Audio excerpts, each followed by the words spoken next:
Pemirsa, harga saham gabungan pemirsa hari ini kembali dibuka mengalami penguatan dan sampai sekarang masih bertahan di teritori positif. Peluang-peluangnya seperti apa? Kita akan lanjutkan perbincangan bersama dengan Bapak Gema Goyardi, Presiden Direktur dari Astronauti Internasional. Pak Gema?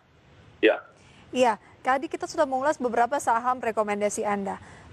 Tapi saya ingin kembali masuk ke net foreign buy atau emiten-emiten yang memang paling banyak dilakukan pembelian oleh investor asing pada saat ini. Dimana kalau kita lihat yang memimpin adalah Buana Lintas Lautan Tbk atau BULL atau BUL begitu ya. Naik 0,67%, net foreign buy-nya 25 miliar rupiah. Bagaimana tanggapan Anda mencermati emiten ini?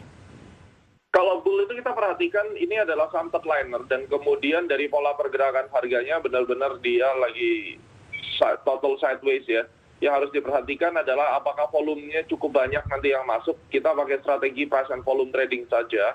Dan yang paling enak dalam menghadapi kasus ini adalah ketika harga tutup di atas 325 terus kemudian dia kuat di atas itu baru kita pikirkan masuk. Karena net buy tidak menjamin bahwa ini saham akan naik hari ini atau besok karena bisa jadi masih dalam proses akumulasi. Ini harus diwaspadai dan volatility cara bermain saham ini juga harus dikenali. Tidak serta-merta dianggap ini seperti saham big caps yang yang likuiditasnya selalu ada setiap hari begitu. Oke.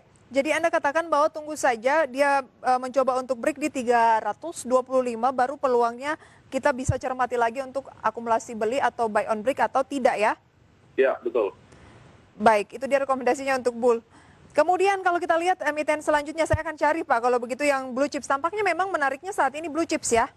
Iya harusnya, karena marketnya kan nanti kurang lebih 1 bulan dari sekarang akan mulai running. Jadi kita harus benar-benar cari big caps dan saham-saham yang murah gitu ya.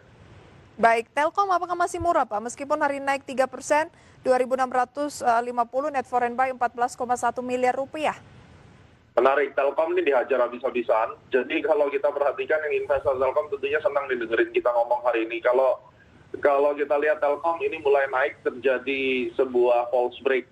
Nah, pada saat Anda mau trading pendek, misalnya yang punya Telkom, Anda bisa masuk kurang lebih di 2.700, stop loss-nya di 2.500 ya. Take profit pertama itu di 2.800. Ini adalah counter trend trading. Kalau sekarang di 2640 berarti masih dalam fase range akumulasi beli? Ya, tapi kita beli 2675 lah kira-kira, 2675 sampai 2700 karena mesti ngumpulin volume juga di situ. Ya, target bawahnya stop loss-nya di 2500. Berarti tunggu sedikit lagi penguatannya mencapai ke 2670. Betul.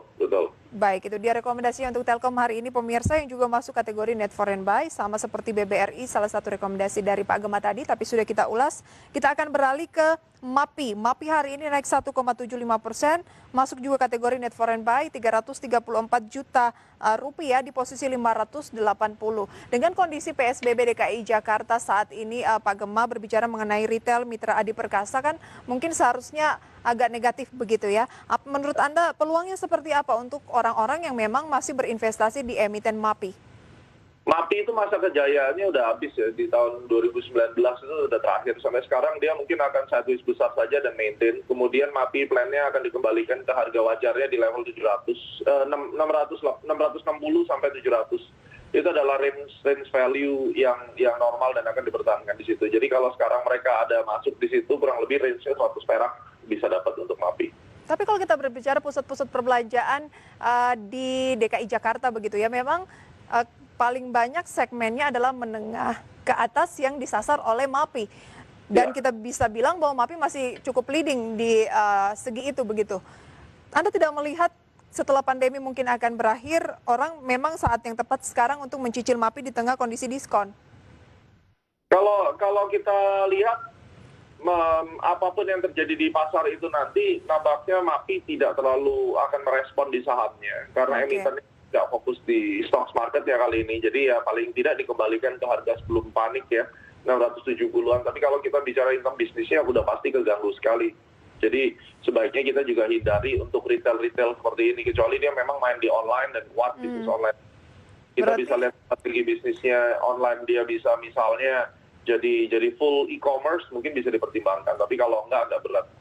Oke, kalau ada pilihan yang lebih menarik dan lebih pasti begitu, kenapa harus berspekulasi di emiten Betul. yang seperti MAPI gitu? Ya, dan kali ini kan kita udah mau masuk kuartal 3 ya. Biasanya kuartal 3 mulai musimnya CPO sama energi gitu ya. Jadi kita bisa pertimbangkan untuk memilih sektor yang benar.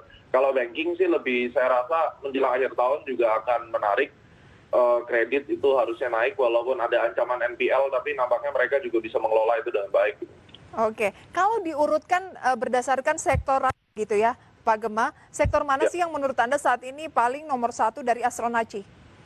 Satu banking, kedua manufaktur masih jalan ya, penjualan mobil itu bagus. Jadi otomotif itu nanti laggard, walaupun dia nanti akan naik, terus consumer. Jadi tetap larinya itu manufaktur, banking, consumer, manufaktur, sama energi, coal mining. Coal mining, tapi tidak semua coal mining ya? Tidak semua coal mining, kita masih perhatikan yang mining ini kan banyak yang masih diam sideways, jadi tinggal tunggu momentum saja. Properti jelas tidak, kemudian konstruksi juga belum ada tanda-tanda, kita masih nunggu. Jadi memang akan sangat terbatas lah, kurang lebih sampai November nanti Anda baru akan lihat banyak saham-saham yang mulai bangkit, big caps-nya breakout. Kalau sekarang mereka akan diam dan defensif.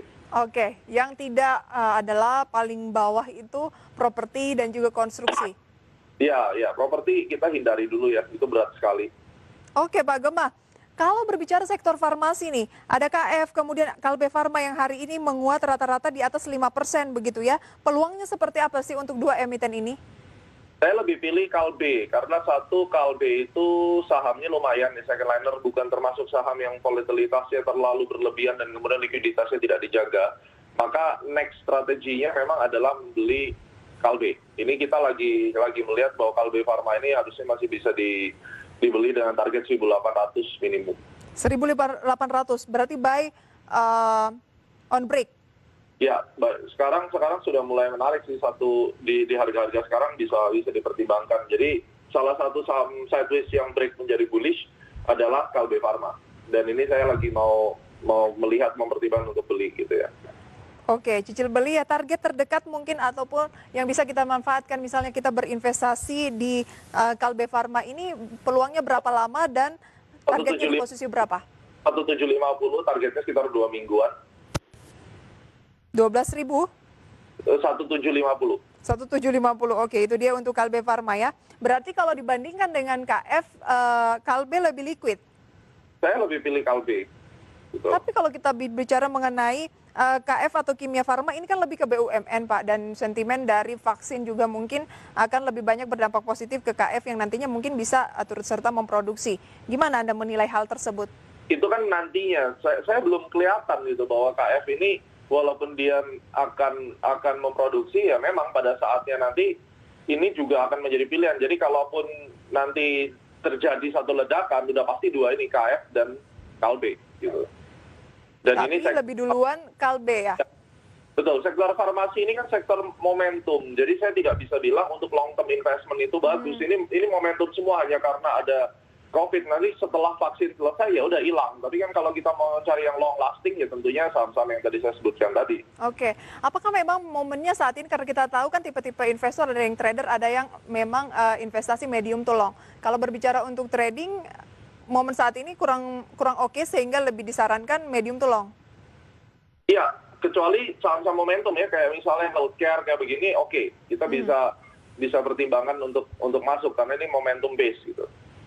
Oke, itu dia rekomendasi pemirsa untuk dua emiten farmasi yang hari ini mendominasi deretan top gainers.